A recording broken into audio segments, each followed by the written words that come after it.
سلیمان علیہ الصلوۃ والتسلیم کی ایک خواہش یہ تھی، وہ پوری کائنات میں اس وقت جلیل القدر پیغمبر ہیں اور بادشاہت بھی آپ کو عطا کی گئی۔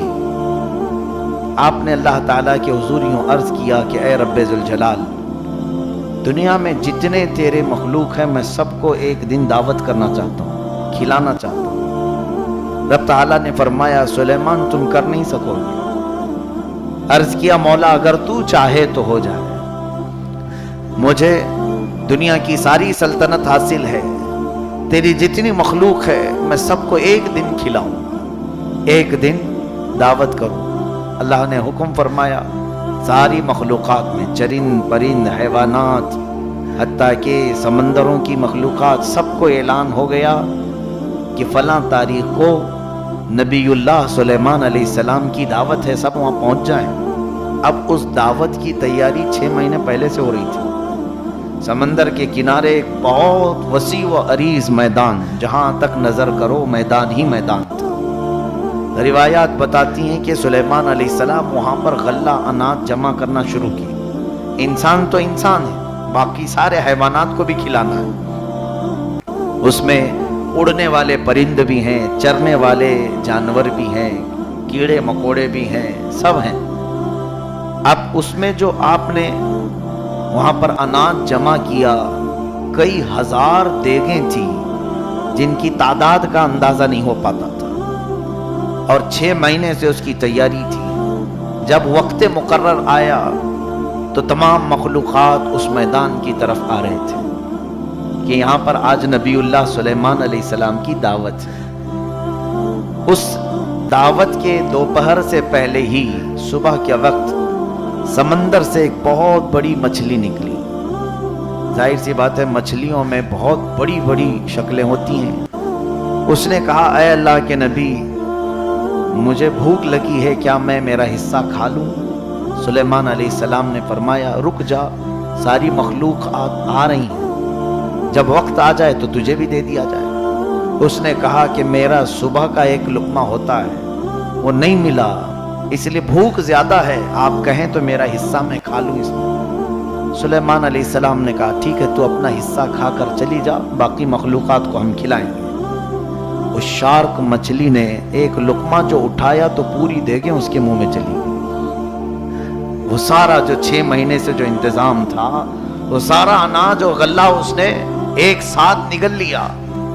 سلیمان علیہ السلام نے فرمایا کہ تو نے یہ ساری تیاری ایک ہی لقمے میں کھا گئی، باقی ساری مخلوقات کو ابھی آنا باقی ہے، سب کا تو نے حصہ کھا لیا۔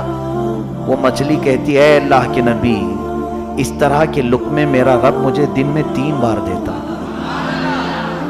اللہ اکبر، مجھے دن میں 3 بار وہ کھلاتا ہے، اور کبھی اس نے یہ نہیں کہا کہ تو نے زیادہ کھا لیا۔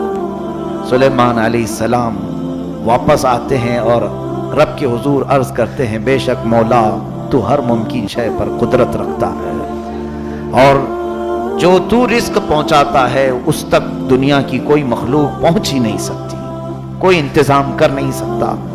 تو رب تعالیٰ نے ارشاد فرمایا وَمَا مِن دَابَّةٍ فِي الْأَرْضِ إِلَّا عَلَى اللَّهِ رِزْقُهَا، زمین پر جو کچھ بھی ہے ان سب کے رزق کی ذمہ اللہ کے ہیں، ان تمام کو رزق پہنچانا اللہ کے ذمہ کرم پر ہے۔ تو گھبراؤ مت۔ مولا علی شیر خدا رضی اللہ تعالیٰ عنہ فرمایا کرتے لا تکثر ہمک ما قدر یکون، تو اپنی فکروں کو بہت زیادہ مت بڑھا، جتنا رب نے لکھا ہے وہ مل کے رہے گا تیرے حصے میں۔ جو حتیٰ کہ حدیث پاک میں ہے جب ہم ماں کے پیٹ میں 100 دن کے ابھی نہیں ہوئے تھے، یعنی 3 مہینے کا بچہ ہوتا ہے، تبھی 2 فرشتے آتے ہیں اور لکھ کر کے جاتے ہیں کہ یہ موت تک کتنا کھانے والا ہے، اس کا رزق لکھ دیا جاتا ہے ماں کے پیٹ میں۔ تم چاہے جتنا بھی کر لو، جو لکھا گیا ہے وہ مل کے رہے گا۔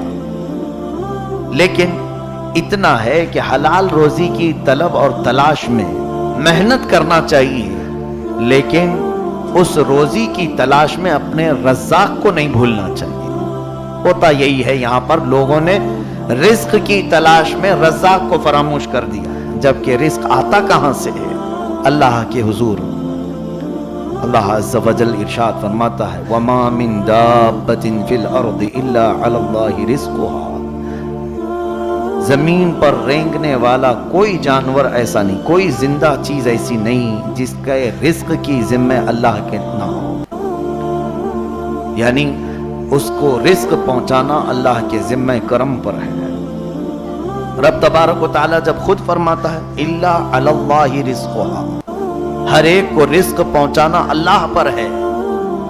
اب ان جانوروں کی اگر بات دیکھی جائے تو انہیں کبھی بھی رزق کا ٹینشن رہا ہی نہیں، وہ کبھی رزق کے متعلق پریشان رہے نہیں۔ سب سے زیادہ مخلوقات میں اللہ کی روزی کے متعلق فکر مند ہوتا ہے تو یہ انسان ہے، ورنہ ان کے متعلق حدیث پاک میں ہے، اللہ کے حبیب صلی اللہ علیہ وسلم فرماتے ہیں صبح خالی پیٹ نکلتے ہیں، شام پیٹ بھر کر واپس آتے ہیں۔